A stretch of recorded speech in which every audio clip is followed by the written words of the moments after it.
Hey, what's up guys, it's RDG playing here. I'm going over all of this stuff. I have all my decks out here.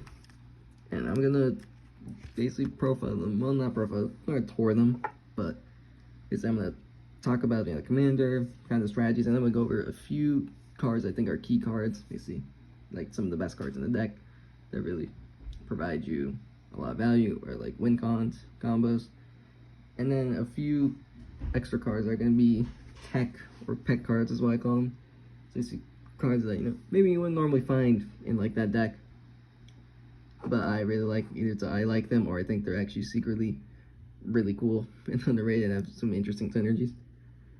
Alright, but first thing, what I'm not gonna actually show cards is precons.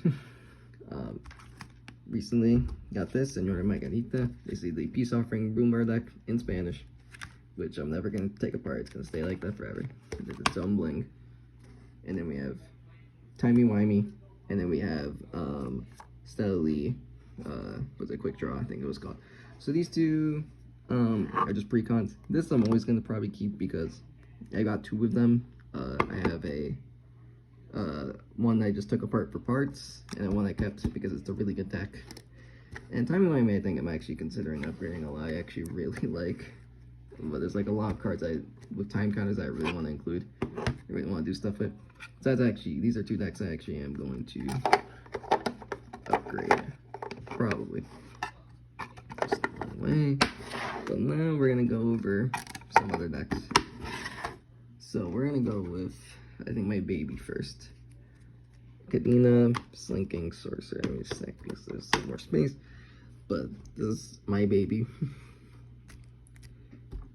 Will always be. Costs 1 in Sultai. Legendary creature, Naga Wizard. 3/3. First face time spell, creature spell cast costs 3 less to cast, mean touch free. And whenever you cast a creature, when a face time creature enters the battlefield, draw a card. So, great value engine. Stapled onto commander. You get a free 2/2 creature, and you draw a card. But there's more than that because morphs are tricky. Can counter spells, can disruption, removal. They're so versatile. It's what makes them great, especially for a creature deck, because they have a lot of instant speed removal just incidentally, and it's hard to interact with morphs. Like their abilities are almost always going to go off because of how they basically kind of don't interact with the stack. So they're amazing. So let's talk about key cards. So this is a very old Notorious Infamous combo with morphs. Pursuing Shapeshifter, Brain Elemental. So the way it works is Brain Elemental says when it's turn face up, each opponent skips the next untap step. So when Shapeshifter, when it enters the battlefield or is turned face up, choose another creature on the battlefield. If you do Pursuing Shapeshifter until Pursuing Shapeshifter is turned face down, it becomes a copy of that creature. Except that at the beginning of the upkeep, you may turn this creature face down. So basically, you have these face down. You could flip a Brain Elemental, make everyone skip the next turn, and then, well, the next untap step, not turn.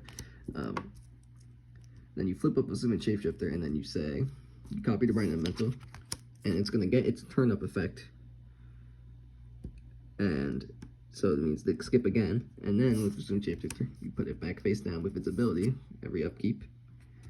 And then it comes back up, and then you just lock. It's a lock. It's not the best lock, because they still get their turns. It's just they can't tap, so basically all their mana they have is just unusable. They eventually could technically claw their way back in, but usually it's enough for you to take the advantage and win. I mean, it's a bit, stack seeds, a bit like that, so. But usually in this deck I'll have a lot of creatures, and usually if I'm going to go for this, I'm usually going to try to have the win soon, like in a turn or two, if I do this. So yeah, this is a great 2-card combo that just locks people out. Next, we're going to go over play more morphs. So, flash speed stuff. So, Leyline of Anticipation gives your stuff flash and can be played for free if it's in your opening hand. Vivian, it's a planeswalker with a static ability that you can cast creature spells although they have flash. And then, this is technically a little bit techy, but I still think this is really good, and I think I'm going to put it here because it's amazing. Final Word Phantom. It's a 1/4 flash flyer. During each opponent's end step, you may cast spells as though they had flash. So, you can every end step, which is what you usually want to do, put a morph down and draw a card. And it's only 3 mana, and it flashes itself in. I think it's really great. I don't have like the new stuff, like what is it? I think it was a High Fate Trickster. That's Vidalcan Ore. It costs the same as the Leyline, but it's on a creature, which is really good. And it has flash itself, which is amazing. And we have Seaborn, Proxy Seaborn. I'm actually doing Seaborn because the way I do my proxies is expensive cards that I want to put in multiple decks. If you see Proxy, it means I do own it. It's just the real version might be in a different deck. So Seaborn, amazing. Untap all permanents you control during each of your play's untap step. I mean, you combine this with Leyline, you basically have old Prophet of Crufix. So untapping is amazing for this deck because you can play all your morphs and then untap, so you're ready to activate them. So that's that package. And now we're going into the pet, which is my own rinky-dink pet combo of this stuff. So let me explain. So Nyxbloom Ancient. This is just way more cards. It's very stupid, but it's 7 mana, 5/5 trample. But if you tap a permanent per mana, it produces 3 times that much mana. Then you have Rite of Replication, which is 4 mana to copy a creature, but has kicker for 5. And if you do, you copy it 5 times. So if you copy Nyxbloom Ancient 5 times, you can have 6 of them. So your mana is now exponented 3 to the 6th power. Which is you basically have infinite mana. And then Primal Amulet makes your sorcery cost 1 less. And then wherever you cast into sorcery, you put a charge counter, and then if you have 4 or more, flip it. Also, I don't have that many charge counters, instant sorceries in my deck, also, just so you know. Because I don't care, like, I want to make this deck more optimal, I should take it out, but not. Like, this is just my baby deck. This is my pet deck. Permanent Wellspring. Tap down a mana of any color, and when mana is spent to cast it or sorcery spell, copy that, and you may choose new targets. So you basically do this, and then you get this, which makes you a ton of mana of this, which means you can copy everything. You can copy the spell you cast numerous times, but you write this first, get that, flip this, and then you Villainous Wealth, and then you're just gonna get rid of everyone's library. It's so rinky-dink. But Villainous Wealth Loki is that's just a fantastic card. Like, you can just play that whenever. It's amazing. But yeah, this deck is very tricky with the morphs. I love high value stuff. And yeah, that's just how it's fun little like cards. The whole like suite of cards I have. So yeah, that's my baby deck. Next, let's go Crick. Or right now I have as Emmett, Selch, Askian. I built this deck originally when Precons came out because I had Kadena and I had Anya Falconwrath, which is also another deck I'll talk about. But I built this. Actually, I have like 3 versions of him. The original one, which doesn't have the Phyrexian type, and then like a thing was from Modern Horizons that has it, another Crick or something, and then this one from Final Fantasy. So 4 Phyrexian and 3 Phyrexian black, so you can pay 2 life for 3 black. You're gonna pay 6 life and 4 mana. That's basically what he cost. 2/2 lifelinker. And for each black and a cost, you can pay 2 rather than pay that mana, so it turns all your black symbols into Phyrexian effectively. When you cast a back spell, put a +1/+1 counter on Emmett, Selch, or Crick. So basically, you're playing with your life total. You're just gonna... This is the definition of life as a resource. Because your life pays for stuff. It's ridiculous. So let's talk about an amazing card. The Flux Reservoir. This card is ridiculous in this deck. When you cast a spell, gain 1 life for each spell you've cast this turn. Pay 50 life, deal 50 damage to target creature or player. It's ridiculous. It will basically just let you keep your life total nice and high because you're going to be able to play a lot of spells because they're reduced. And yeah, and then if you're able to do enough, you can just nuke everyone. So, yep. And then one of the best cards in this deck 100% is Village Broker of Blood. 8 mana, demon, 8/8. A black and 2 life to give creature -1/-1 till the turn. And whenever you lose life, draw that many cards. Amazing card. So, basically, a stable dom, you just pay for life and draw 4 cards and give something -1/-1 with Crick out. And then, yeah, just any time you cast spells, you're gonna draw cards. It is the best value engine, basically. Gary, great way to gain life, so you're gonna be flooding the board with stuff, so he will just drain you up. And also, he's a way to win because I have a lot of reanimation, so I can just, and I have a lot of ways to sack, so I can just sack Gary, reanimate him, and then everyone's gonna die. Alright, next we're gonna talk about Ashley, Wicked Manipulator. This is from Wilds of Eldraine. This card's amazing for this deck, really. If you pay life while your library has at least that many cards, exile that many cards from the top of your library instead. So basically, it just lets you use your library as resources for your Phyrexian mana with Crick. It's really good. It has artifacts, look at the top 2 cards, exile one of them, put one in the hand, create 2/1 Black Nightmares, and put some counter on it.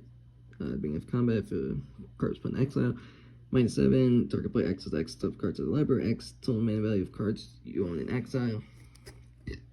The other stuff is not really that important. It makes a little bit of card selection and some bodies, but the main thing is just that static just lets you just play so many cards. It's amazing. Jet Medallion, it's a monocolor deck, don't really explain this much, just amazing.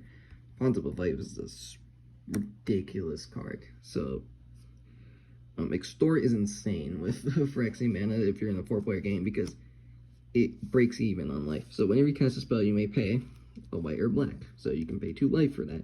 If you do, each opponent loses 1 life and you gain that much life. So you're going to pay 2 life for that. Everyone's going to lose 1. And you're going to gain 2. And then other creatures you control have Extort. So every creature has that effect. Every creature that you have, that is insane. You can drain people out pretty quickly and your life will be up. Like, this card will win. It's amazing. Bantu's Monument, it's amazing. Black creature spells cost 1 less to cast, so it's a little bit like Jet Medallion, slightly a little more restrictive, but mostly will be like Jet Medallion. But also has whenever you cast a creature spell, each opponent loses 1 life and you gain 1 life. Amazing card. Basically will just get you some life back, drain everyone. Amazing. And speaking of that, Ayara Crystal Locthwain, triple black. When it or another black creature enters the battlefield, each opponent loses 1 life, and you gain 1 life, sack another black creature, draw a card. It's amazing, sack outlet, gets you life for everything. Now we're on to pet cards. And we have Evolved Sleeper. This is honestly a really, sweet card in this deck. It's from Dominator United. You can pay a black, and it becomes a 2/2 cleric. Pay 1 in a black, it becomes a Phyrexian human cleric, 3/3 with Death Touch, a Death Touch counter, and 1 black, Evolved Sleeper is a Phyrexian, put a +1/+1 counter on it, and draw a card, and lose a life. It's amazing, especially you can just turn this into a value engine, basically. Pay 1 for a life to draw a card. It's a great value engine, and it's just going to be a big creature. I think it's really nice. And a really cool, fun thing is Tainted Strike. This card can get people. And it can do some really interesting stuff. Also, it could be really techy because there are actually instances where it can save you. If you are 10 or less life, which might happen because you're going to be playing if you're light a lot, and someone's going to attack you for damage less than that, you can Tainted Strike their thing. So it's going to do poison damage instead, so you won't die. There's some really interesting stuff with Tainted Strike. It can be a kill. It can do some fun stuff. I love this Tainted Strike. It's such a fun card to play. Alright. Now let's talk about, let's go real strong. My strongest deck I currently have. I think 100%. Abaddon the Despoiler. He is a 5/5 for 2 in Grixis. I love Grixis. I have 3 Grixis decks. One's technically right now not sleeved and apart, but I'm still going to show it off. It's 5/5 trample. During your turn, spells you cast from your hand with mana value X or less have Cascade, where X is the total amount of life your opponents have lost this turn. So you are going to just damage everyone, and you're going to Cascade. This is a Storm deck. That's how I built it. Basically, you're just going to cast instant sorceries, and you're just going to storm off on them. That's how it goes. Are these the... I don't know how I organize this. I guess this is it. Profane Tutor. as well as, I know I have it in here, Diabolic Tutor. Tutors. Tutors are great. High powered. Especially Profane Tutor, you can cascade into it for free, and you get a tutor. Diabolic Tutor, same thing. Or you play from the hand, it's amazing. Stormcun Artist. This is one of the, probably the best card to get into, because it'll just generate you mana every time, which will let you just keep chaining. And you need that to be able to win on your turn with this deck. So yeah, Stormcun Artist. Jessica's Will is just such an amazing card in general. Really great. Get you mana, extra cards. Breach. I don't think there's anything to say. This is what makes red viable and higher power.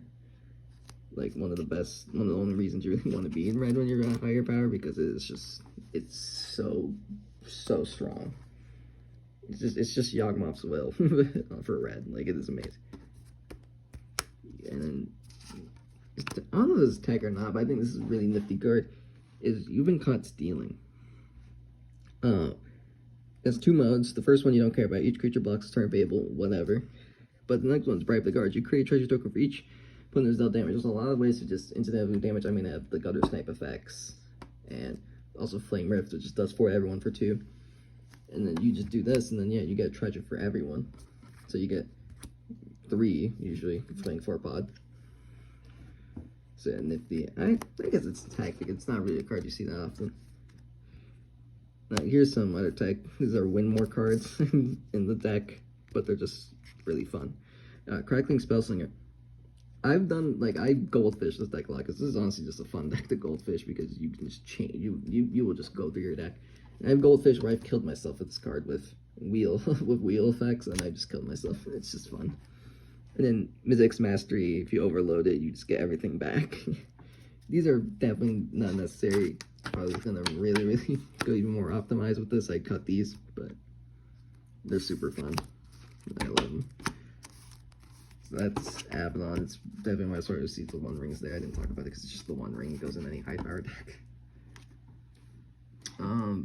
Just continue the Grixis chain. So let me just get this out of the way. This is the deck I added DC for Senora Margarita. Mishra, Eminent One, Grixis. I love Grixis. There's so many Grixis commanders, and they're all unique, and they all do their own different things, and I love them. Alright, so Mishra. Beginning of combat on your turn, create a token that's a copy of a non-creature artifact, except its name is Mishra Warform, and it's a 4/4 construct. It gains haste, and sacrifice to begin the next end step. So you just get clones of your non-creature artifacts that become creatures. It's amazing. There's so much you can do with it. Let's talk about it. So first of all, for combos, we have Workshop Assistant and Junk Diver. These cards are great. Basically the same effect. They're 3 mana. And when they die, they return their artifact to hand. So if you have both of them, you can recycle them. If you have outlets, like Clark Clan Ironworks, in any artifact deck, this will always just be the best, like, one of the best card in the deck. This card is ridiculous. Banned. In Modern, like, this card is absurd. I mean, especially with this. Wishclaw Talisman. It's a tutor. And plus, it's really great synergy with Mishra, because you can copy it and then get rid of it. Machine God's Effigy is amazing, because it actually lets you use your creatures that you would want to copy with Mishra, but you can with this, because as an enters benefit, it's a copy of a creature on the battlefield, except it's not an artifact, and it has tap for blue. Now, what you do with this is when you come in, you don't make it a copy. You don't want it to be a copy, because you want to copy it with Mishra, and then once the token comes in, it can become any creature you want it to. So that's why you keep this, you put this out first as just the 4 mana tap for a blue, because you want it to be able to choose the copies, to be able to choose what they want to be. Next we have some tacky Dr. Witcher's fun. The Cyberman Squadron and the Master Multiplied. The Master Multiplied is such a fun card, especially in this deck. Myriad. Legend Roll doesn't apply to you, to creatures you control. Creature tokens you control. Triggered abilities you control that cause you to sacrifice or exile creature tokens. Can't cause you to sacrifice. So you get to keep your war forms, which is amazing. You can also go to Cyberman Squadron, which is 7 mana for a non-legendary artifact spell that gives your creatures Myriad. Wait, so this deck is very combo-y. These are just big dumbs that kind of more vary win more, but they're super fun and I love them. So that's why they're in the deck. So Master Multiply is such a fun card to play with. I love them. Alright, let's go back a little bit down. Let's talk about that. Let's talk about Bess, Soul Nurturer. Bess is 1 green white for a human citizen. Whenever one or more creatures with base power 1, toughness 1/1 enter the battlefield, put a +1/+1 counter on Bess Soul Nurturer. When she attacks each other creature you control with base power and toughness 1/1, gets +X/+X, where X is the number of +1/+1 counters. So this is just through and through your run-of-the-mill just token deck. Spam as many 1/1s as you can, swing in for wins. that's just how she goes. So one of the best ways to make a bunch of 1/1s easily is Scute Swarm, obviously. Landfall makes a 1/1 insect, but if you control 6 or more lands, create a copy of Scute Swarm. Just one of the best landfall payoffs in general, just an amazing card. This card is ridiculous. It's a great card for this deck. Selvala, Eager Trailblazer. 4/5 Vigilance, not 1/1, but when you cast a creature spell, you make a 1/1 red mercenary creature token. That's tap, target creature gets +1/+0. And then tap, choose a color, add 1 mana of that color for each different power among creatures you control. So Selvala's 4, Bess is usually going to be, well, she's not going to be 1. And then you're going to have a bunch of 1/1s, so Selvala can tap for usually 3 or 4 mana, which is really good. And just generates you 1/1s. Staff of Storyteller is a great value engine. When it enters, make a 1/1 spirit. Whenever you create 1 or more creature tokens, put a story counter on Staff of the Storyteller. White tap, remove a staff from a story counter from Staff of the Storyteller, draw a card, sorry. Just a good value piece. Just every turn you can pay a white and draw a card effectively, because you're gonna almost always be making a token every turn. That card for big mana, so Tiny Hierophants, 3/2, makes your creatures have tap for green. Amazing card.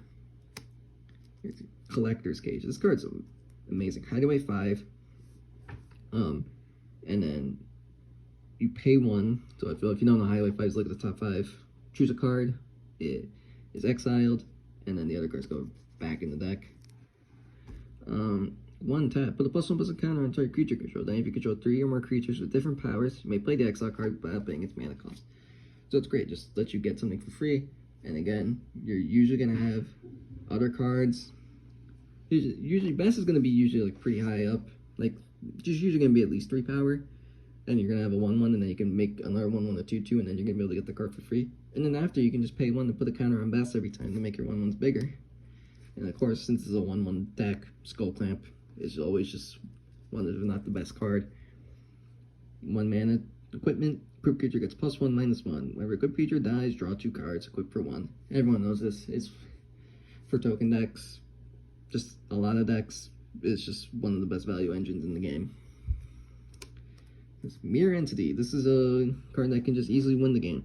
1/1 Changeling. X. Until end of turn, creatures you control have base power toughness XX and gain all creature types. Amazing card. Well, it does change the base power.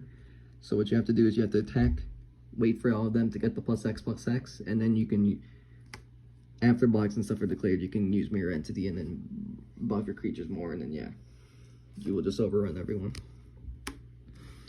Next tech, we Ride at Dawn, which is a legendary creature spell that is Convoke. Legendary creature spells you cast have Convoke, so bats can get Convoked, especially if you die sometimes. You can draw a card. Not draw a card, what am I saying? You can use your creatures to tap for the mana for, and then whenever your commander attacks, make a 1/1 red mercenary. So you're gonna be attacking line, then you get a 1/1, and it will buffer up. Great card. I think the card should just be played more. Like if you're in like a heavy creature deck, it's great because if your commander dies, you can just tap your creatures to help repay it.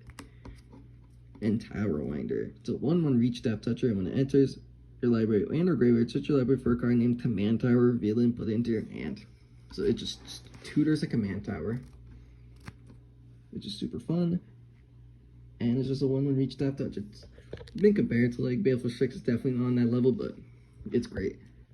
Especially for this deck, it's just an early 1/1. And that is Bess. So she's probably like one of the most simplest decks. Like this is a deck I would hand to someone who's like very new to the game. Like she's very straightforward and simple. Because a lot of my decks are really complex, I'm gonna be real. But Bess is probably like my simplest deck. Just 1/1 creature, go burr.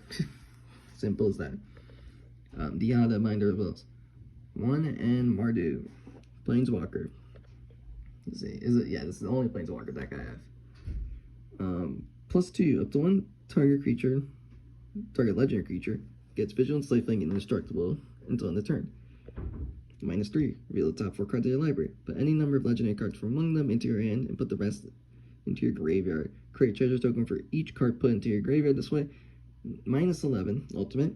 Gain control of all non-land permanents until end of turn. Untap them, then gain haste. So an Insurrection.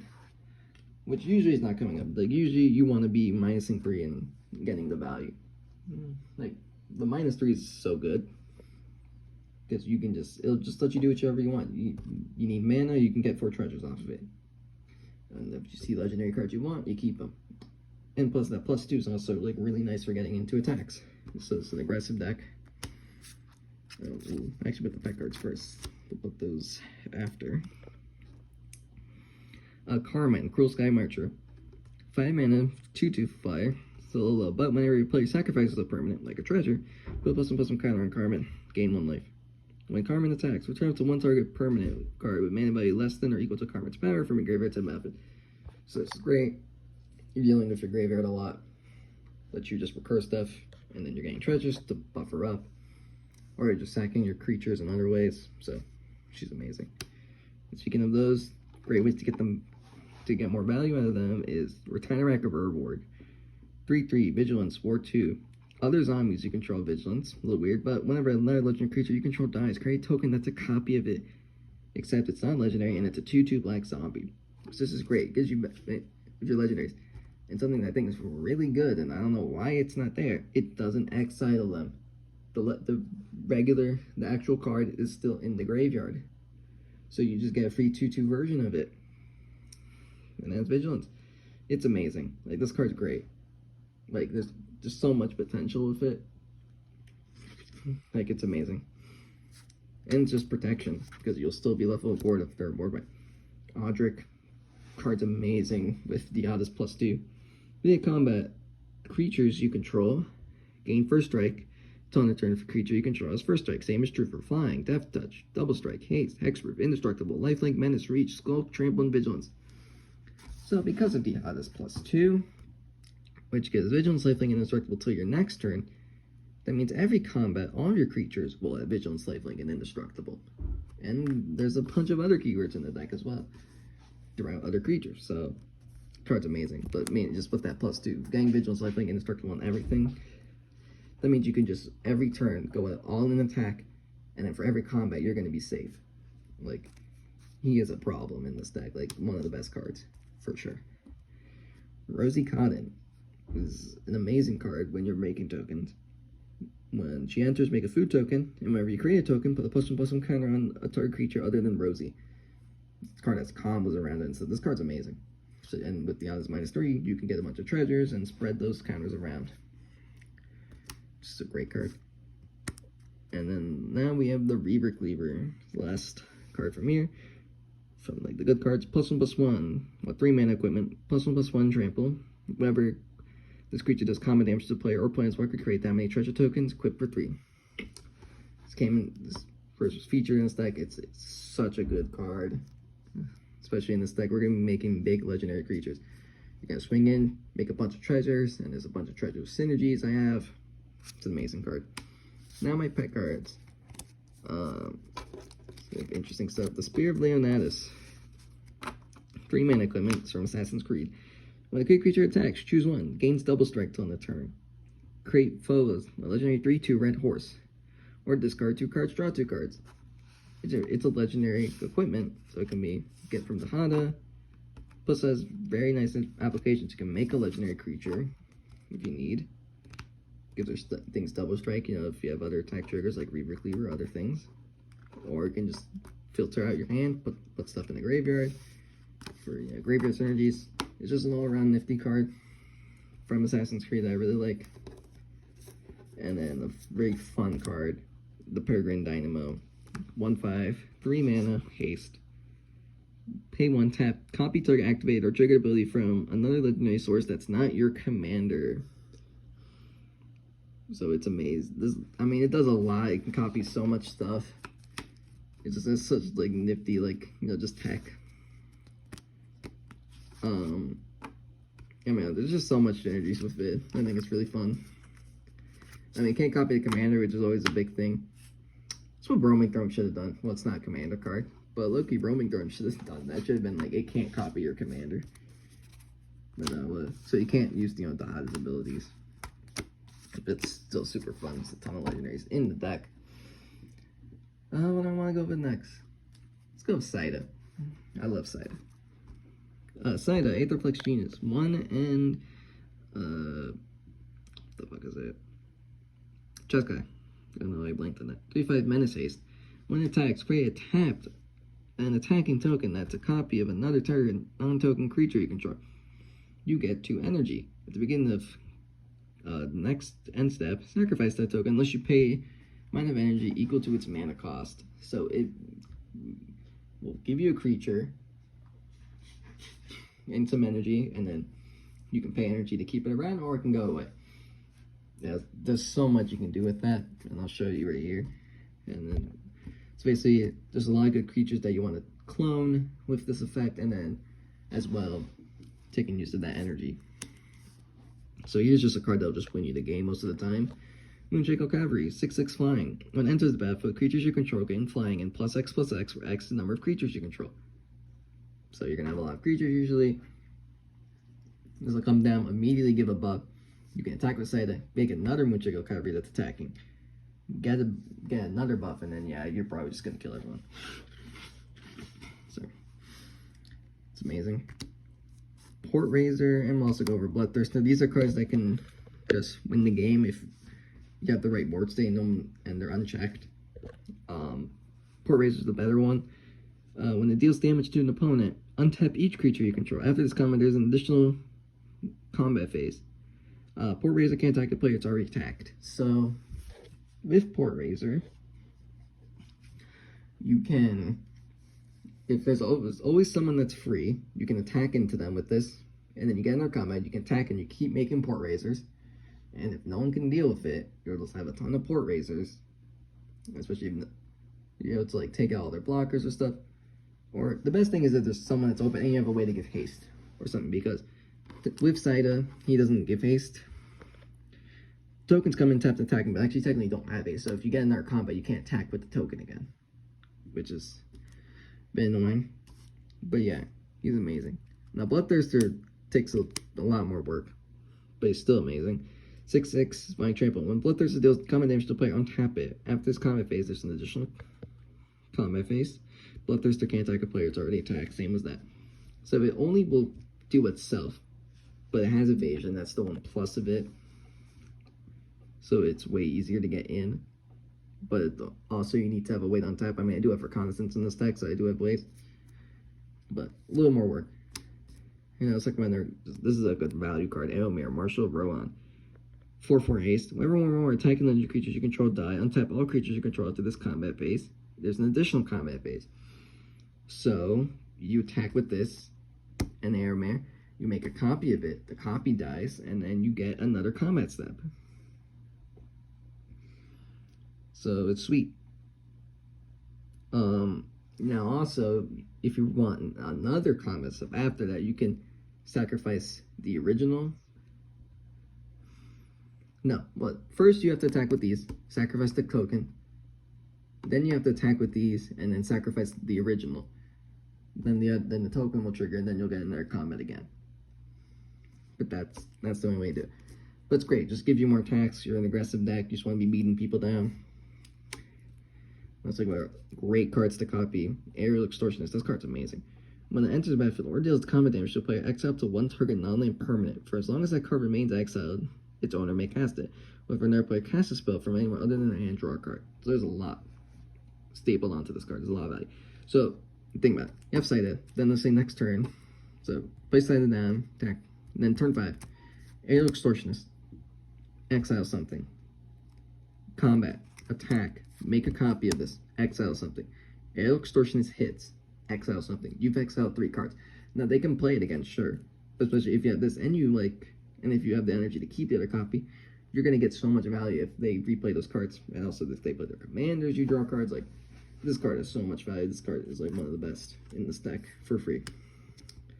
Aetherworks Marvel is a really great way to utilize your energy. Whenever permanent controls put into a graveyard, make an energy. So if you sacrifice those tokens, get an energy. Pay 6 energy tap.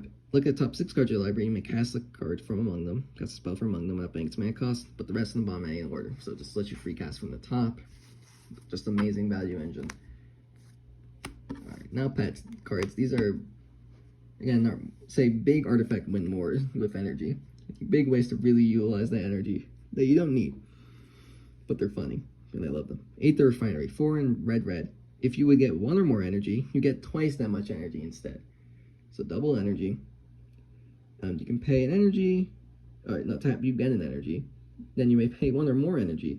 If you do, make an XX black Aetherborn creature token or X amount of energy paid this way. So with this, you double your energy. It's 6 mana though, so it's a lot. And also you can just spend all that energy and make a really big creature that you can't really do anything else with because you can't copy it because it's a token.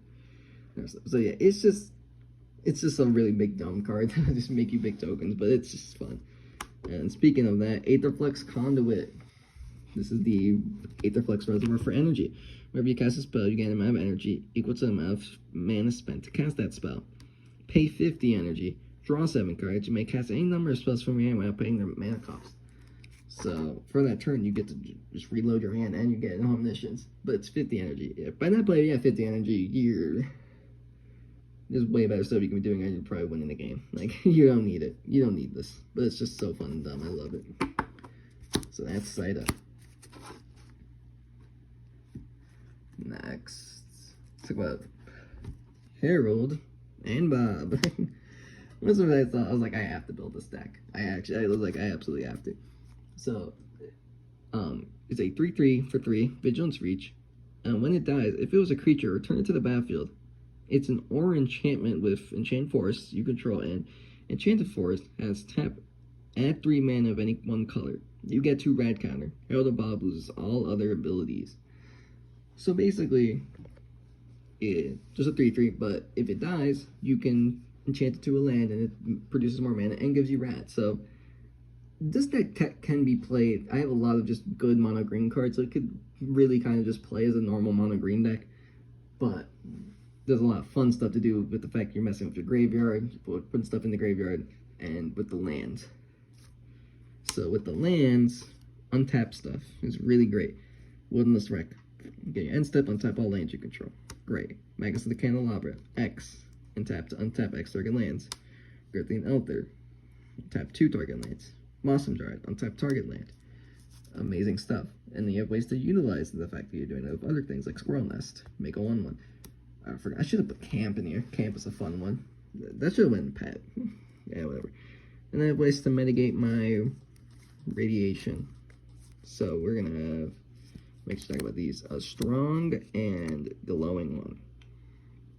Strong is the better one. 7 mana for 6/6 Ward 2. When he's dealt damage, you get 3 rad pros counters and put 3 +1/+1 counters on Strong.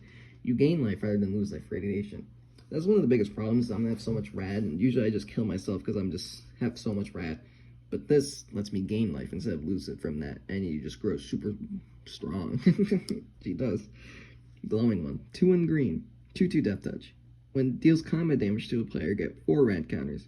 They get 4 rad counters. Whenever a player mills an online card, gain 1 life. So it counters the rad, because anytime you mill a card before rad, you would lose a life, but this gains you 1, which is great. And if you're able to hit people, it doesn't give them rad, you can gain life off them. Then we have Kozilek. This is here as a way to mitigate decking and like replenish my deck more so, but if I'm able to also hardcast him, it's really good. 10 mana. When you cast Kozilek, draw 4 cards. Annihilator 4, 12/12. When Kozilek is put into a graveyard from anywhere, its owner shuffles his or her graveyard into his or her library. So yeah. Just kind of does dual things. Lets me keep from decking and refill my library, and can be a big beater. Seedborn's here. It's actually where I have the Seedborn again on tap. Great card. Now we're getting to a little bit. Now we're getting to tech. Primordial Growth. This is actually a really great ramp spell. And also, I need the Flare of Cultivation, because it kind of does. It does this, but it's better because it's cost for free if you sack a creature. So this is 3 mana, but as kicker, sacrifice a creature. Search your library for a basic land, put that into play, then shuffle your library. If you paid the kicker cost, instead search for 2 basic lands, and you want to sacrifice this. So yeah, you pay 3, sacrifice Harold and Bob, and then he'll come back as enchanted land, and you get 2 more lands. It's a great ramp. And then Brawn is really good since we're going to be milling. It gives everything trample. It's in the cycle of, like Anger and Wonder. Feels one of the least used ones. Such as green is not really usually the color for that, but trample's amazing. And we're going to be milling, so it's great. And then last tech, Gaia's Blessing. It's another way to reuse the graveyard. As target player shuffles up to 3 cards from their graveyard into their library, draw a card. And if it's put into graveyard from your library, shuffle your graveyard into your library. So, same thing with Kozilek. Now, it's more for that. I mean, the other part does have applications. You want to put stuff in, cantrips, and you can mess with other people's graveyards if you want to. So, yeah. Less application. Says, like, that's why I definitely kind of like tech, because, yeah. Not as known, and has, like, very small niche applications. Now, let me go get my other Fallout deck, if I can see where it is, because I'm not going to show you yet, because I'm on my computer screen, but we have a ton here. Moira, Brown, Guide off there. I built some fun Fallout decks. Like, there were so many cool legends from Fallout. Like, I enjoyed those commander sets. They're good. Moira Brown, Guide Author, 1 red and a white, 2/3. When enters, make a colorless equipment called the Wasteland Survival Guide. Equipped creature gets +1/+1 for each quest counter among permanents you control, and it has equipped 1. Whenever you attack, put a quest counter on target non-land permanent you control. So this deck has every card that has quest counters. Damn. I actually never did it. That's what... Actually, I don't think I did this one, no. Oh, damn. Yeah, but fine, let's do this together. I think I already know what I'm gonna put. Craig Boone, actually, I think is an amazing card. Sierra's in. This is tech. Thari? He might be tech. Fatal Poor Whip. It's generically good. Half, yeah, well, yeah, half. Dawn of a New Age, maybe. Bang Brax is really great. I guess all these cards that do have that tech, and Harmonicon's amazing. I feel like Graceful Operations, look, I think that might be in the tech, because that's just like a really nice, nifty little card. Teleportation Circle's amazing. Metastatic's really good. Pure Still's amazing. Oh, Riyadh is sick. Anointed's nice. Oh, I love Duchess. I know that. It's an okay card. There's one other card I'm looking for. I don't think I've played this much. Yeah, that's it. That's it. Let me just look through and see if I think anything else. Full Charge of Loki's a little bit. So I don't think it's a card that's really played a lot, but yes, man. But I'm writing every Fallout card that has quest, and also every other card in Magic that has the quest counter thing. Conjurus is basically the same thing as that. Oh, Sword of Harfenholm. I actually gotta put Sword of Harfenholm there because that is Sword of Harfenholm is such a good card. And I don't think there's any much there. Just another generic flicker stuff. Elspeth, generically good card. Yeah. So I think this is what we're gonna do. So let's start from order. Sword of Harfenholm. 3 mana, +2/+2. Equip creatures protection from green and white. When it does come near your player, X ups one target creature you own. Then search your library for a basic land card. Put both onto the battlefield under your control. Then shuffle. I have a lot of Flicker because if I can get more survival guides, it's really good. Because that means I can just get more power, because basically it doubles my power each survival guide will get +1/+1 for each quest counter. So I have like 5 quest counters. Each survival guide is worth 5 +5/+5, and they only equip 1. And Horror Gnome is amazing. I mean, this card in general is just so good. I think it's honestly, it's like maybe controversial. I think it's the second best sword. Like, it is so good. Ramps you and flickers. Like, I don't think there's like a single deck at this point that doesn't use ETBs. Like, ETBs are just so important now because you just want your creatures to be able to do something immediately when they come in. I think it's amazing. And this is the best quest counter card like ever made. Like, it's just used in decks in general because it's so good. Luminarch Ascension. You have each opponent's end step. If you didn't lose life this turn, put a plus counter on Luminarch Ascension. 1 in a white, put a 4/4 angel creature token with flying onto the battlefield. Activate only if Luminarch Ascension has 4 more quest counters. So this is great because you can incrementally accrue quest counters.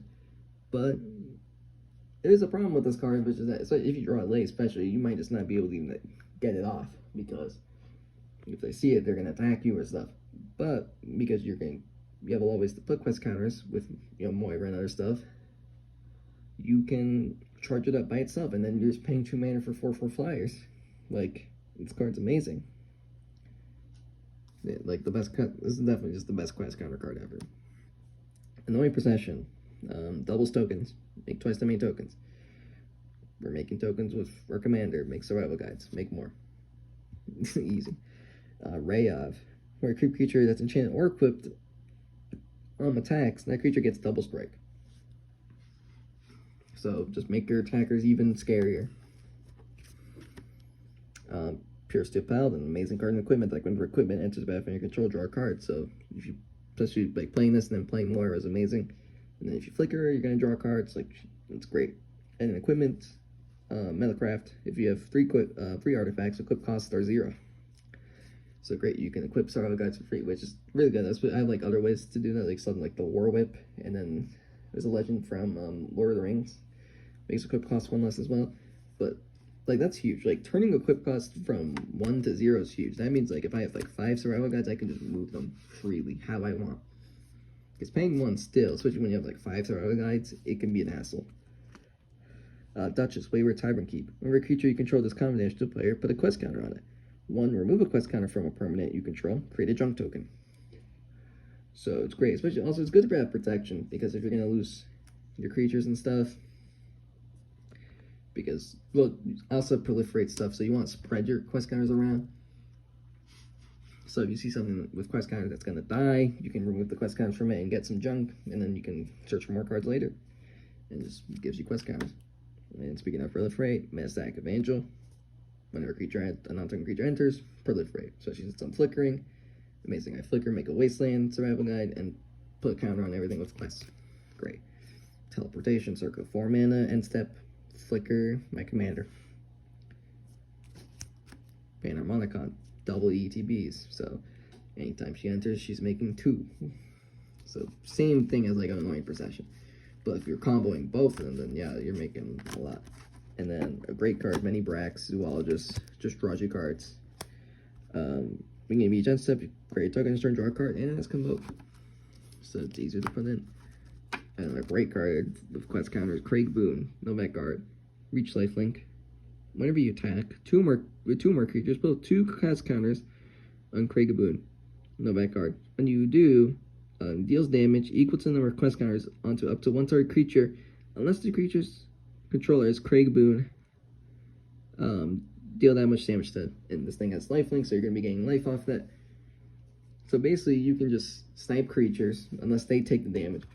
If you stack all your quest counters on them, it's going to be hard to them. Like, they're going to be taking so much. So yeah, that's that. Especially y'all see I put the survival guides on them. Now let's talk about tech now. Here's operation. I don't know. It is, but basically it's a blue Thrumming Bird. When this is common damage to a player or a planeswalker, proliferate. It's a 1/1 flyer. It's just a nifty little 2-drop that'll just come in, and especially like graceful operation, Moira, make the guide, attack, put a quest counter on something, hits, proliferate, amazing. Everything you want, and it'll just keep incrementing your board. And then this is actually a cool finisher and a card I wanted to use a lot. Gold Warden's Gambit.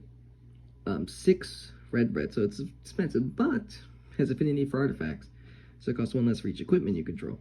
Wait, not affinity for equipment. I'm so used to affinity for artifacts. Next card saying affinity for artifacts. But affinity for equipment. So technically it has artifacts, but they have to be equipment. Create 5 2/2 rebel creature tokens. They gain haste until end of turn.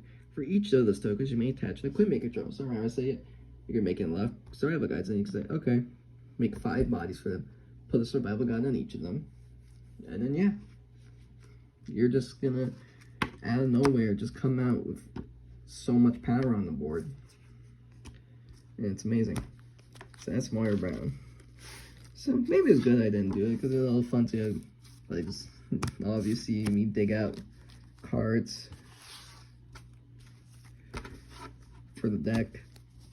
But yeah, Moira Brown. And I was like, oh wait, yeah, I don't think I ever actually picked out the cards for it. Alright, let's go with a fun one. The 7th Doctor with Ace, Fearless Rebel. So this is Dr. Udak. Chose these 2 to be thematic. There's a card I'll show you that honestly, if I want to be real optimal, I would put instead of this. Wait, I'm dumb. Let me read them. The 7th Doctor is a 3/6, 3 mana, white and a blue. When he attacks, choose a card in your hand. Defending player guesses that card's mana value is greater than the number of artifacts you control. If they guess wrong, you may cast the card without paying its mana cost. If you don't cast a spell this way, investigate. He's there more for fun. Like, honestly, the other card, I think, Other Commander honestly does more work, but he's there for fun. Like, introduce fun guessing games. It's kind of an iteration on, like, my deck. If you watch my video where I talked about my scrap decks, Wernaga and Bjorna, because that deck just kept constantly asking them stuff, trying to be like that, but this is more fun. Like, the guessing game's fun. The only thing is sometimes the guessing game just doesn't go well. So it's like, you can generate so much tokens in that, and I don't know if Clark the Ironworks is not meant to be a real powerful deck, but I don't really have that great ways to manipulate the amount of tokens I have, so, because 4 or 5 is usually like the sweet spot. But usually, no matter what, people will guess higher because they don't want you cheating in big shit. Like, they don't. But yeah. But it doesn't matter because anyway, he'll generate clues. And then Ace, Fearless Rebel. When she attacks, may sacrifice an artifact. Put a +1/+1 counter on Ace, Fearless Rebel. Then it fights, it's a 1/3 creature defending player control. So she's great. She's removal. There's so much you can do. In this deck, it's all about making tokens, so you're gonna have so much fodder for her. She's honestly like, sometimes I'll just bring her out, just get all my token stuff going, and not even play the 7th Doctor, because she's just great. She'll just grow big, and she'll just whack everything down. Academy Manufacturer. When you create a clue, food, or treasure token, say create 1 of each. Really, in any deck that you're making clue, foods, or treasures, this is a must run. This card's ridiculous. Especially with this deck, I just want as much fodder as I can. Now, here's the card again. I say if I was going to go optimal, I would run this because this card is ridiculous. Nisif Traken. This is another Doctor's Companion. You have no maximum hand size. But when you attack, sacrifice X artifacts. When you sacrifice 1 more artifacts, tap up to X target creatures you control and draw X cards. This card's amazing. Like, if you generate so much tokens, especially like with the Academy Manufacturer, sack them all, draw so much, and then everyone's shields down. Oh my god. Like, Nisif Traken does so much. Like, easily, like, one of the best cards in the deck. Next, I think here's all just, like, small incremental value engines, that things will just generate you stuff. Sarah Jane Smith, when you cast a Stork spell, investigate. So you just, anytime, pretty much most of your turns, she'll just basically says when you cast a spell, make a clue, because a lot of the stuff in the deck is historic. So yeah, just make a clue. Also, another crap thing about, which I think I should put, is the 4th Doctor, because he lets you play off the top, and when you play a Stork spell, make a food. Probably shouldn't be running him. But then, alright, Samwise Gamgee. 2/2, when a non-token creature enters the battlefield, make a food token. Sacrifice 3 food tokens, return a store card from your graveyard to your hand. So it gives you more utility because it actually gives you a way to sack stuff, and it'll let you bring stuff back. So he's great, and just incidental token generation, what we need. Rosie Cotton, I already talked about her before. Even better in this deck. Like in this deck, oh my god. Like, again, the token generation in this deck is out of control. So this card is absurd. And Lannis, Cryptozoologist, whenever a non-token creature enters the battlefield under your control, investigate. What are we saying? Also, as sacrifice X clues, target opponent reveals the top X card to the library. You may put a non-land permanent card with mana value X or less from among them onto the battlefield under your control. That player puts the rest on the bottom in a random order. Yeah, again, basically the same thing as Sam. Just gives you clues and then gives you a way to, this one gives you clues. Sam gives you food and then gives you a way to use the tokens you made or value. Next, we have the Weaponized Clues, which is my pet cards. These are my pet cards, but these are fun stuff. Weaponized Clues. Knowledge is power. Creatures get +X for X the number of cards you've drawn this turn. It's a 5-mana enchantment. It's not that great. But if you draw a bunch of cards, you make your stuff real big. It's a fun one. Merchant of Truth. 2/5 flying. When a non-token creature controls dies, investigate. So this is another value. Not as good as the one that enter. But clues have Exalted. Whenever a creature you control attacks alone, that creature gets +1/+1 for each instance of Exalted among permanents you control. So you attack with Ace, and you have a ton of clues. She's going to be really big, and she will just punch whatever she wants. Love it. And then Armed with Proof. When it enters, make 2 clues. Investigate twice, so that's pretty good. But also, clues you control are equipment in addition to other types, and that equipped creature gets +2/+0. So literally arms you with the clues, makes them equipment. It's so fun. So yeah, that's what the whole thing is just basically weaponize the clues. And then another thing, this is another great card. I think this is such an underrated card. I love this card. Killer Service. When it enters, make a number of food tokens equal to the number of opponents you have. Think of upkeep, end step, pay 2 and sacrifice a token. If you do, make a 4/4 Rhino. So this is great. This lets you turn incidental tokens you have, leftover mana, there's all that leftover stuff into 4/4s. Awesome. Oh, that's good. That's right, I should talk about that's good too. Oh, that's good's a good card. Alright. Now we're going to talk about Terra, Magical Adept. This is a Saga deck. 5 colors, which you'll see on the back. If you don't know Terra, 1 red-green for 4/2. When it enters, mill 5 cards, then you can put an enchantment card, mill display into your hand. And then activate ability 4 red-green, tapper, exile Terra, the Transformer, return to the battlefield transformed, until control, activate only a sorcery, and then you get Esper Terra. 6/6 flying, and then it's a Saga, so that's chapters 1 through 3, create a token that's a copy of target non-legendary enchantment you control. Gains haste. If it's a Saga, put up to 3 lore counters on it. Sacrifice at the beginning of the next instant. And the final, chapter 4, it's add double white, double blue, double black, double red, and double green. Exile Esper Terra, then return to the battlefield. And then, yeah, she'll come back front face up. So, she first lets you give you some selection, get you some enchantments from your library. And then she'll be able to copy them, and at the end give you a ton of mana, and then she'll do it again. And I'll see, this is why she is a 5-color deck, because she has all the colors in her ability. So let's talk about key cards. We have Barbara Wright. This is probably like the best card in the deck. Like, this card makes Terra insane. So she's a 1/3, and she has Sagas you control, read ahead. As a Saga enters battlefield, choose a chapter and start with that many lore counters. Skip chapters, don't trigger. So you can just pick whatever chapter you want to start. There's a reason why all Sagas don't have read ahead. And that's because with Terra, you can get all the Woodward manas, flip her back, and then get another card again. It's amazing. So you do have to pay 6 or less, because I'm running like training grounds and stuff here. But you flip her over, you go to this side, and then she comes back, get you another card, like with Barbara Wright. It's amazing. Plus with other Sagas, she's just amazing. Like, the read ahead ability is insane. So you have to skip what, just don't for like powerful saga abilities that then you still have to wait for. It's amazing. Next we have two of just like a combo that just wins. That's the thing with Terra is she can be very powerful because there's more cards than this. I think there's like a saga also that does it, and then some other cards, but Terra can just go crazy so much. So with Quantum Misalignment and Spark Double, both of these basically they make another Terra that is not legendary, which is super important because what Terra says for first abilities, create a token that's a copy of target non-legendary enchantment you control. Gain taste, put 3 lower. You can put up to 3 lower counters. So if you use one of these, you cast a Spark Double, make it a Terra, or you Quantum Misalignment, make a copy of Terra token. That token, so let's say I do it, I have Terra, I make a token of it. That's a copy, that's not legendary. So because of the first chapter, it's gonna come in, the first chapter is gonna trigger. It's a non-legendary enchantment, so it can target itself.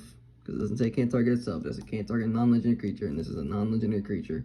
It targets itself, and then you make another Terra, and then that will come again, you make another Terra. Basically, with this, you make infinite Terras, so you have infinite 6/6 haste flyers, and yeah, you just kill everyone. And then Spark Double, same thing, a little cheaper, comes in, but it's a clone that can copy a creature or planeswalker, and it's not legendary, comes with an extra counter. Quantum Misalignment, sorcery, makes a token, but also has the rebound ability, so if you have 2 shots at it, like the first one gets messed up or something, you can bring out Terra again, maybe, like if it gets removed or something, and then yeah. And there's way more, like I said, there's a saga version, there's other cards that make non-legendary copies. So, yeah. Terra is amazing. Because, yeah, especially with these. Like, these I included before, and then after, I figured it out myself. Like, even though people were talking about, I was looking at Terra, like, oh yeah, well, my friend, oh yeah, that's like a good deck. People were like building competitors. I'm like, really? And then I saw this, and I figured it out myself when I was building. I was like, oh, yeah. It's amazing. Alright, next some other cards. Mirror Maid is just a really fantastic card. Speaking of clones, it can't do the thing for Terra because it will become a legendary. You have to sack one, you can't copy it, but it'll just enter battlefield as a copy of any artifact or enchantment. So, yeah, just 3 mana to make your best enchantment. Annie joins up. This card is amazing, especially if you have this with Barbara Wright. First when it enters, does 5 damage to a creature planeswalker, so it's a little removal. Nice. And then if a triggered ability of a legendary creature you control triggers, that ability triggers an additional time, which means sagas. Those are triggered abilities. So like if you have Barbara Wright, and then you skip to the final chapter and you have this, you will get 4 of every color. So yeah, amazing. Idyllic Tutor, just a 3 mana, search for an enchantment, and just an amazing card. And that's some fun cards. Maelstrom Nexus. It's a really dumb, fun win-more card. It's cost WUBRG, and then the first spell you cast each turn has Cascade. It's like it's a fun enchantment. I want to put it in. This is the thing with this deck. I'm like kind of on the fence of do I want to just make it more dumb enchantment shit, or do I want to like lean into like the power and like really try to like make this like really like a strong deck. We have Ian Chesterton, also from Who. He's cares about sagas, but he's definitely worse than Barbara Wright. But he gives sagas replicate, and replicate equal to mana cost. So basically, you can pay, or as many times as you can pay that mana cost, you'll make copies of those sagas, which is really fun. You can make a ton of copies of sagas and stuff. So yeah, can't do it with Terra though because she flips. And then lastly, I think a great tech card is Glissa Sunslayer. She's a 3/3 first strike death toucher, and when she deals combat damage to a player, choose 1. Draw a card, lose a life, destroy target enchantment, or remove up to 3 counters from target permanent. So she is super great, super flexible. She'll like people just don't block this thing, well, because it's hard to block because of the death touch. And then you get, if you need card draw, you get card draw. This is a problematic enchantment, you remove it. Or for your sagas, you can keep them fresh, so you can keep using their abilities. Really nice. So that is Terra. Now we're gonna go. Let's do this.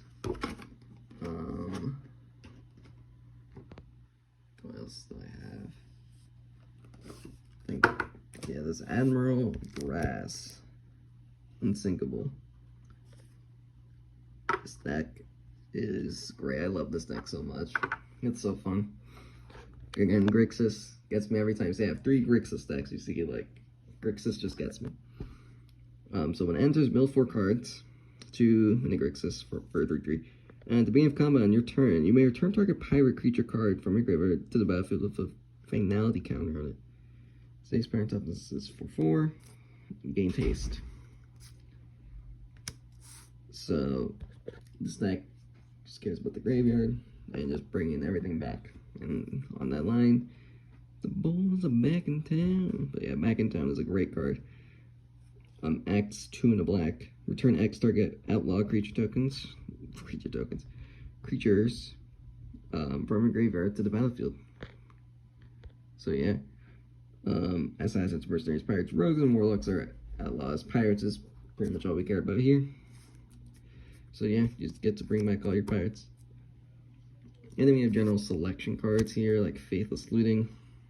Draw 2, discard 2. It's perfect, just put stuff in your graveyard. One of the greatest things you can get back. Angros Marauder usually is not that great because it's a 7 mana card. And it's 4/4, makes all your sources deal double damage, but when you can cheat it out with Brass, you get more selection. Frantic Search, great card. This is a card I feel like you need the right. I feel like people just put this in whatever, like unless you're spell slinging or you care about your putting cards in your graveyard or that land on tap, like you're trying to play multi-spell or stuff. Frantic, you don't need Frantic Search for here. It's good because you just get to selection because it's a neg. Well, same thing with Faithless Looting. These two are both neg because you use the card and then you draw 2, discard 2. All right, Malcolm, great payoff. This literally has like CDH decks built around it. More pirates still counter damage to your opponent. Create a treasure token for each opponent, deal damage. So amazing card. Just anytime your pirates hit, you get some treasure. It's a really great card to get. Time Stream Navigator. This card is so fun. 2 mana, 1/1. 2 blue tap. Also it's Ascend, so if you have 10 or more permanents, you have the City's Blessing.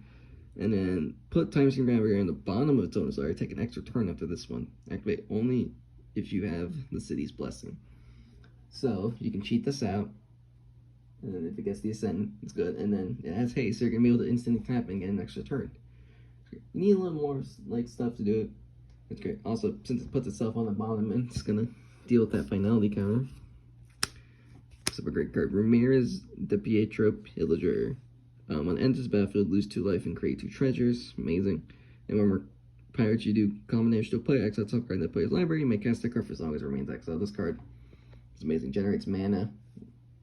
Get cards from people. Such a fantastic card.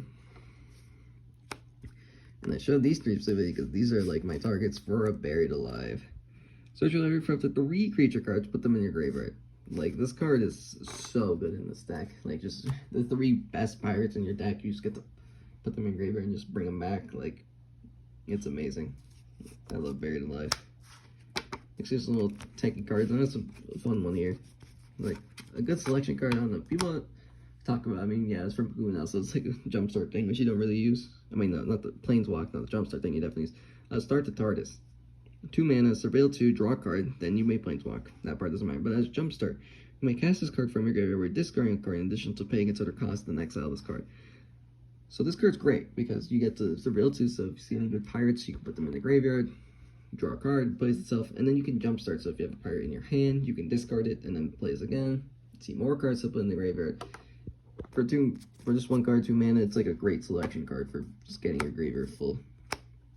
And then this is a really great tech card. I love this card. Kaito, Dancing Shadow. 4 mana, 3/3. 3 loyalty Planeswalker. When more of our creatures you control do combat damage to the player, you may return one of them to its owner's hand. If you do, you may activate the loyalty abilities of Kaito twice rather than once. So if you hit with that pirate, you can put it back into your hand so you don't have to worry about finality counts and you can replay it, which is great. And then abilities +1, up to 1 target creature can't attack or block until your next turn. 0 to draw a card, and then -2, make a 2/2 drone creature token with Death Touch. And when this creature is the battlefield, each opponent loses 2 life and you gain 2 life. But usually I use this as like a card draw. Like, hit someone with something, bounce it back to my hand, draw 2 cards, and then that pirate's fresh. Great card. Breaches there. Yeah, good card. But that's Brass. I love Brass. She's super fun. Does a lot. Alright, next, let's talk about Agnes. The Dragon's Leash. Yeah, the Dragon's Leash. I love this deck. Super fun, very aggressive style deck. At the treasures. So Agnes costs 1 hybrid black-red and hybrid red-green. So 3-color deck, but you can just use pure red to cast Agnes. 3/3 haste. Whenever a creature you control with haste attacks, create a tapped treasure token. So this card lets you just, so you won't play a bunch of hasters, get value, get treasures. It's amazing. Let's talk about a great card here I love. Swashbuckler Extraordinaire. 2/2. When it enters, make a treasure. So that's good.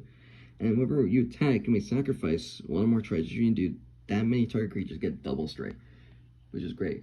Some of the issues I really run into is that it's just hard sometimes, especially later on, to get haste creatures through. So I really like this, just a double strike. I think it's amazing. And this comes in with a treasure. Especially it's great because you're going to make a treasure when you attack. Create tap treasure, and you can sack that treasure. It's great. Next one, Lagomos, Hand of Hatred. Beginning of combat on your turn, make a 2/1 red elemental creature token with trample and haste, sacrifice to be in the next end step, and then tap search other for a card, put it into your hand, and shuffle. Actually, only 5 or more creatures die this turn. That's usually not the route. Main thing is just, it is a creature that will just generate you free bodies that are haste to attack, so that you can get your treasures in. And that's great. It's just a great engine in the deck. It'll just keep making you things. And then next we have Goldspan Dragon, amazing card. 5 mana flying haste. And then it has, when it attacks or becomes the target of a spell, create a treasure token. And then when treasures you control have tap, sacrifice artifact, add 2 mana of any 1 color. So doubles your treasures. Itself is a flying haste that also gives you a treasure when it hits. It is an amazing card. Just makes your treasures so much better. And here on the same lines of Lagomos, we have Legion Warboss as a 2/2 mentor. So when it attacks, put plus 1 kind of target creature of lesser power. When on main combat, create a 1/1 red goblin creature token with haste. That token gains haste on the turn and attacks this combat if able. So again, just spews 1/1s that can attack you for free. Again, Academy Manufacturer, if you're making treasures of punch, then this card is amazing. Not much else to say. We talked about it. Loyal Apprentice, 2/1 haste. At the beginning of combat on your turn, if you control your commander, make a 1/1 color step to creature token with flying. That token gains haste until end of turn. Again, just perfect for what you want. Especially also, this one doesn't have to sacrifice stuff and it sticks. And it's a flyer, so it's easier to get in. So yeah, this is I think the best one of all of them. It has haste itself if you really want to, but usually not gonna. And then also Urabrask Forge. Again, 3 mana. At the beginning of combat on your turn, put an oil counter on Urabrask Forge to make an X1 red Phyrexian creature token with trample and haste. Where X is the number of oil counters on Urabrask Forge. Sacrifice the token, making the next end step. Again, sound like a broken record, but yeah. Makes a token that's haste to get you into treasures.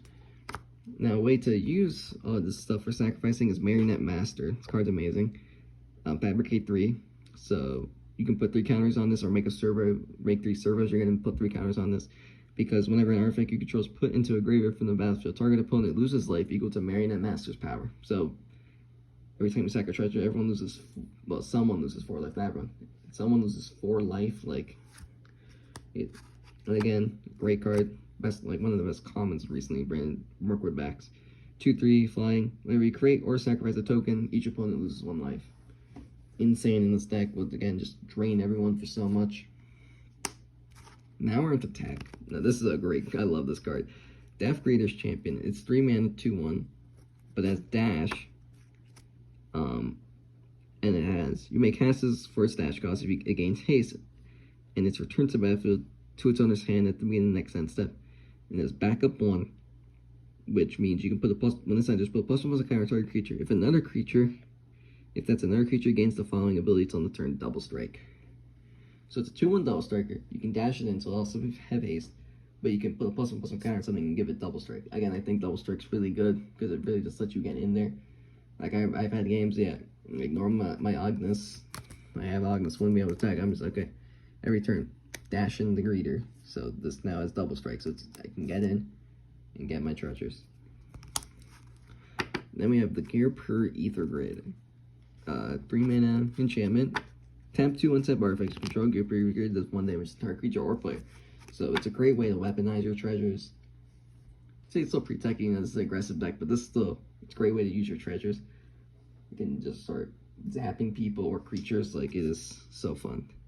And then my last little pet tech card, love this card, Stimulus Package. When it enters, make 2 treasure tokens. Sacrifice a treasure token. Create a 1/1 green and white citizen creature token. Great way to use your treasures.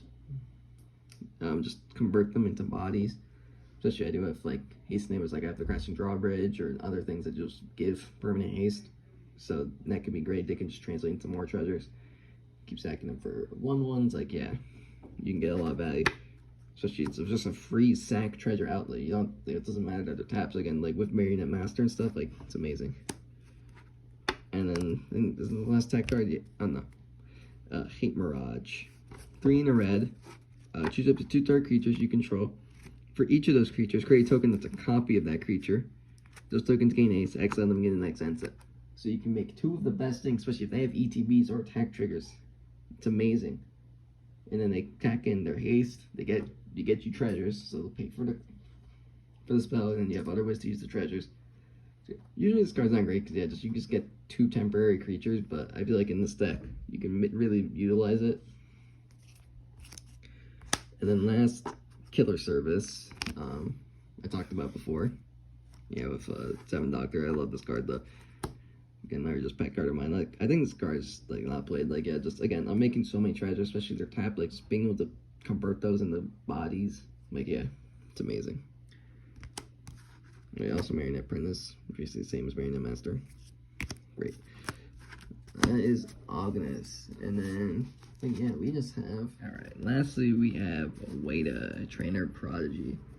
This deck's kind of special, especially, it's a dinosaur deck, but it's using the Enrage mechanic. So it used the Alternate Commander from, Ixalan on Lost Caverns. Because originally, my first commander deck actually was Gashaf, which was a fun deck. I actually built him kind of Voltron-y. You just basically buff him up and then just swing in, try to get as much value from the dinos. But I love this deck. And I was like, Pantlaza, I was like Pantlaza, he just feels cheap. He's too easy, man. Like, I just always have him, access to commander. But anyway, Wada is Naya colors, 1/5 haste, 2 in green, tapper. A target creature you control fights another target creature you control. This ability costs 2 less to activate if it targets 2 creatures you control. So she effectively fights things, which is good because you can remove things. Or you can fight your own 2 things and get some enraged stuff. And if a creature you control is being dealt damage, it causes a triggered ability of a permanent you control to trigger. That ability triggers an additional time. So there's a lot of stunt stuff you can do with her. So I did talk about Pantlaza. Like, he is in the deck. So sometimes I'll get him and then he just runs away. But yeah. Also, this deck can also kind of sometimes just operate as a normal dinosaur deck. Just play big dumbs. But Pantlaza is 2 red, green, white for a 4/4. When he enters, when our dinosaur enters, discover X, where X is that creature's toughness. Only once each turn. So Pantlaza is amazing. Pantlaza just lets you just go through your deck, get what you want. Well, not get what you want, but like just give you spells. You can just start grabbing a bunch of dinosaurs off him. It's amazing. Speaking of good dinosaurs, really good one. Atali Primal Conqueror. This card is ridiculous.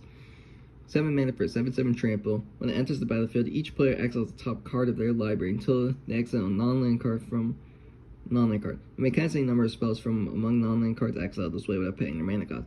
Then 9 in the Phyrexian green. Transform Atali. He becomes... he basically just becomes a Blightsteel. Like... Primal Sickness, 11/11 Trample, Indestructible. When it does common name to a player, they get that many poison counters. So, just, yeah. Literally, it's just the Blight Steel. It's an amazing card. It's an amazing Bronor Dracosaur, 5/5 flying first strike. Beginning of your upkeep, exile top 2 cards of your library. You may play them this turn. If you exile the land card, make a 3/1 red dinosaur creature token. Exile a non-land card, make a treasure token. So this is so much value. You get 2 cards, plus you can get treasures or 3/1s or both. Like, this card's amazing. This card's absurd. Like, the value you get off this thing is ridiculous. Next, we have now more stuff for the theme of the deck. We have Knave of the Dire, not a dinosaur, but it's a 3/3. And whenever one or more creatures you control fight or become blocked, draw a card. So again, the fight thing, super important. And when you have combat on your turn, you may pay 2 and a hybrid red green. If you do, double target creature's power on the turn. That creature must be blocked this combat if able. So it's great, lets you get in with that second ability and just gives you cards. It's great. We have Marauding Raptor, which is so much for us. One of the best damage dealers. 2/3. Creature spells you cast cost 1 less to cast. Whenever another creature enters battlefield under control, Marauding Raptor deals 2 damage to it. If a dinosaur is dealt damage to sway, Marauding Raptor gets +2/+0. So it reduces your cost, and it's just a free way to do damage to your creatures for all of your effects. So yeah, Marauding Raptor. Yeah, one of the best payoffs for doing damage. Raffle Raptors, 5/5 Trample. Whenever a dinosaur you control is dealt damage, it deals damage to any target that isn't a dinosaur. Yeah, that's always just, you can't keep chaining between your dinosaurs, but still, it's amazing. Especially, like, I have things, you know, like, later on that just will do damage to everything, so you can just get so much damage off this, kill a bunch of things, or just damage people a lot. It's amazing. Season of Growth. She's a really good card here. Whenever a creature enters battlefield, you control scry 1. Not bad. But whenever you cast a spell that targets a creature you control, draw a card.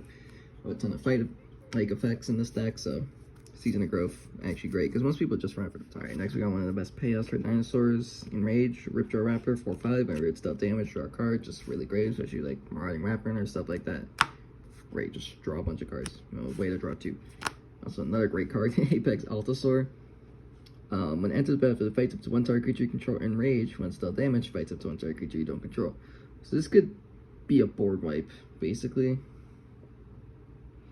And especially, yeah, but wasted Indestructible. I did combos with this, like in my old Geshaft deck, where I just give it Indestructible and just sweep everything. Oh, I love it. And especially here's a card I love, Savage Order. And essentially, custom cast a spell, sacrifice a creature, power 4 or greater. Search your library for a dinosaur creature card this way, put it onto battlefield, and then shuffle. It gains Indestructible to your next turn. So, Savage Order, search for Apex Altasaur, kill everything. We have Raptor Hatchling, which I think is a fun little way to use. But Enrage, because he's a little tricky, because he's only 1/1, so if anything will die. But when he's dealt damage, make a 3/3 dinosaur with Trample, which is good. But if you have ways to buff him up, and then you can do more damage to him, keep him, you can just keep generating 3/3s.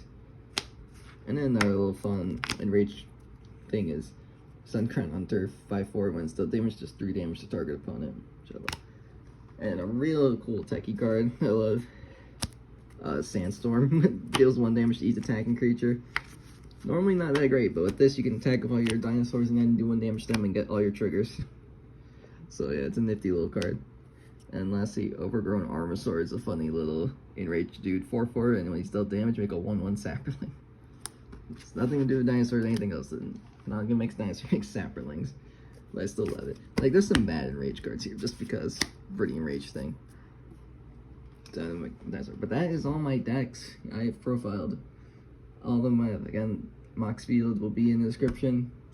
Yeah, it's all my decks. I love my decks. You have wide ranges, yeah, just so you can play with everyone. And yeah, that's it. Average MG player. Out.